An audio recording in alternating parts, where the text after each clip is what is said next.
What's up, beautiful people? Today we're going to be checking out African leaders warn Muslim leaders with bad intentions. And they say, in quotes, stay away from Africa if you don't like us. Let's get to it. Welcome to this special program. My name is Afolabi Wahab, your host. Welcome to Voice TV in Nigeria. Museveni. The Ugandan president has sent a strong message to the Arab world. If you don't like us, please stay away from Africa. Of us, come on. You cannot be with us. You cannot stay with us. But those among them that have been terrorizing Africa, the must is on the must to repent. Even if you're repented and you've committed a lot of sin, we are going to jail you, either kill you or be in prison for a long time. So if they are idiots who go and pick that nonsense from Arabs and the Pakistanis and all that, you go and become a Pakistani. That's what we told Al-Shabaab in Somalia, because they brought the same nonsense there. The Somalis are Muslims, but they are Muslims who live with others. But Al-Shabaab came with the same idea, of intolerance. So when we went there, they said, "You Kafiri, you go back." Okay, this is our Kafiri land. Africa is ours. It's not for those ideas. So, if you don't want us here, you go back to, I don't know where they come from, Pakistan or whatever. I would be in a company with drinkers in Nairobi when I was recruiting the Foreigners people. We had a small hotel called Normandy, where the owner thought I was a big smuggler of gold and that I had a lot of money because I used to come with dollars and so on. So the owner thought I was a big smuggler. And but we knew one another, the ones who were drinking in that place. There was a Kenyan minister who used to come and drink there called Robert Matano. He didn't know me. I don't know what he thought I was, because I was supposed to be some. My name was Kasum. I was Haji Kasum. So our hotel, we knew one another. So the drink mates, please don't allow anybody whom you don't challenge him. He may have no problem. He'll be just a visitor, but challenge him. Let him be checked, and before you allow him. And then the hotels and the real estate, identity cards. For the buses and markets, you need to search people who are coming. There's no shortcut for that, for the buses but it will not take long because we are really. They are desperate. They are desperate. I don't know whether to advise them to surrender, because even if they surrender, especially the hardcore, the ones who have been doing bad things, we can't just forgive them. They will have to be held accountable. They have done so many bad things, but maybe they may not die. They may be sentenced to prison sentences. If they surrender, we can look at, even if he's condemned to a death sentence, but if he's not dead, there's a chance that he may get Life. Pardoned for lower sentence. So I think there is still some advantage for them to surrender now. Otherwise, they will die. we shall kill them. They have done bad things. They have provoked all this. Imagine they wanted to, if they had gone into that church of Kayanja, how many people would have died? Of saying that Islam is the only correct way of life. And anybody who does, and Islam of a certain type, and anybody who does not agree with that must be killed. Really? This is what I told Bashir, the president of Sudan, former president. We, the indigenous people of this land, this is our land. It's not the land of Arabs.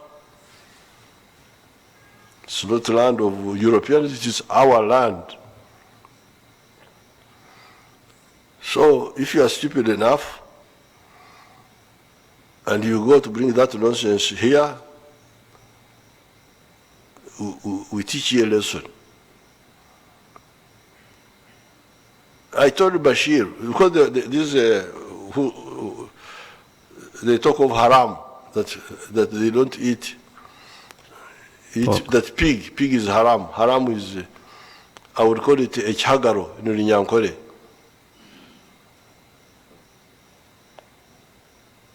I told Bashir, General Bashir, please, my list of haram is much longer than yours.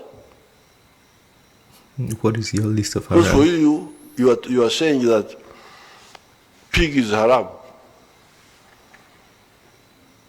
Me, I say pig is haram. I'm a Mnyankore. Private bag, Mbarara. Ntunga, I'm not even Mbar. Private bag, I don't have post office number.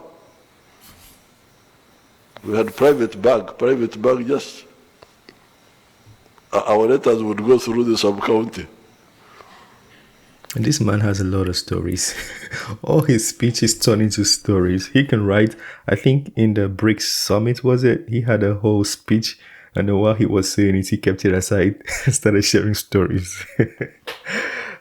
Grandpa presidents. Like, I've ordained him that, the grandpa president. Because when I was younger, my grandpa used to share stories like this all the time, and he would give dates. Like, the memory was just, I don't know, the way they share stories, they give dates, they give the time, the occurrences in details. And every time I watch Museveni, I just remember that. And that's why I call him the grandpa president. But we are the owners of this land. This Ntungamo, this Bunyoro, this, we are the people of this area. Too bad for you. If you don't like us, stay where you are. So don't go on. So I told Bashir, you say that pig is haram. Me, I say pig is haram. Fish is haram. I don't eat fish. Fish is haram. I don't eat chicken because when you eat chicken, you become unstable. Chicken is a chungu, is a bad. I don't eat mutton. I don't eat all those things. So my list of haram is much longer. But the difference with us here, with the people of this area, is that whatever beliefs I have, I don't interfere with my neighbor if he has got a different belief. Right. For instance, although Banyankore were not eating chicken, but they were keeping chicken for the traditional religious ceremonies, okuragura. But when your Muganda friend, Ole Mukochi, Ole Muzuba from Tanzania, came, you people, you eat chicken, you take this chicken and eat it. This is our culture here. You live and let live. You have your own way, everybody knows it, but I don't interfere with your way of life, you don't interfere with my way of life.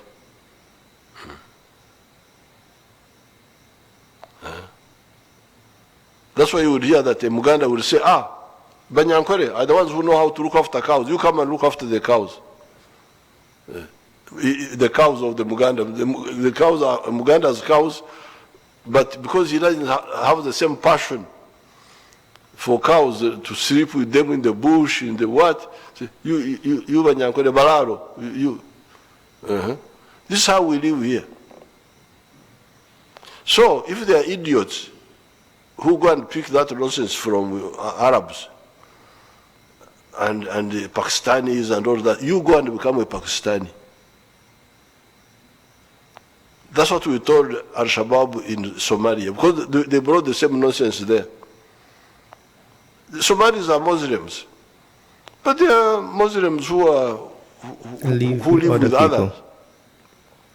But Al-Shabaab came with the same idea. The same idea of intolerance. So when we went there, they said, you Kafiri, you go back. Okay, this is our Kafiri land.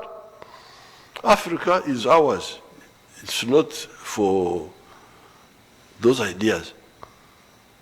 So, if you don't want us here, you go back to, I don't know where they come from, Pakistan or whatever. So, fortunately, many of the Muslims are against this. Our Muslims, many of them are against. But those who got caught up, their only chance to come out is now. Because we are not going to wherever they go. In Congo, we are following them. Sometimes they run to South Africa. Those are our allies. Once we get enough information, we shall catch you there in South Africa. Tanzania, Kenya, you have nowhere to go. Yeah. Maybe you go to Europe, because Europe sometimes they go and, if you go and become a homosexual, then they can keep you there. But here in Africa, the only chance you have is surrender and go to jail, but you may not die. So, Museveni, yeah, not sometimes. I feel like when they push this separation between Muslims and be it Christian or any other religion, it's just some certain group of people trying to instill an ideology for separation. Because, like, when I was in school, I knew lots of Muslims, and it wasn't like a thing of talking about it or we identify ourselves, oh, he's Muslim or Christian. Like, it was just like we are getting along. If somebody has to go to their place of worship, they just go. Like, nobody was talking about any kind of separation or difference between somebody being a Muslim or somebody being a Christian. As a matter of fact, when I moved to Canada, one of my best friends, she doesn't eat beef and she eats only chicken. And I used to eat a lot of beef, when we go to get meal. And she would respect that. We're seeing her having a discussion. She would respect that. And it's not a separation thing. I feel like people just instill this ideology. Maybe they have like a different agenda. And then they start saying, oh, they are different from us. They are not like us. Because of that, let's take them out. It's not a religion thing. It's just bad people with bad intentions trying to instill something on other people. And it's not just from the Muslim side. Other religions, too, including Christianity, we see people try to create the separation by instilling these false narratives into other people's minds. So it's just bad against good. That's what I think it really is. Anyways, let me know what you think about that. Feel free to share your thoughts. I'm just, sharing my own thoughts, putting my thoughts out there so you can share yours. It's an open dialogue, like I always say. Smash the like button, subscribe, and I'll see you on the next one. Peace.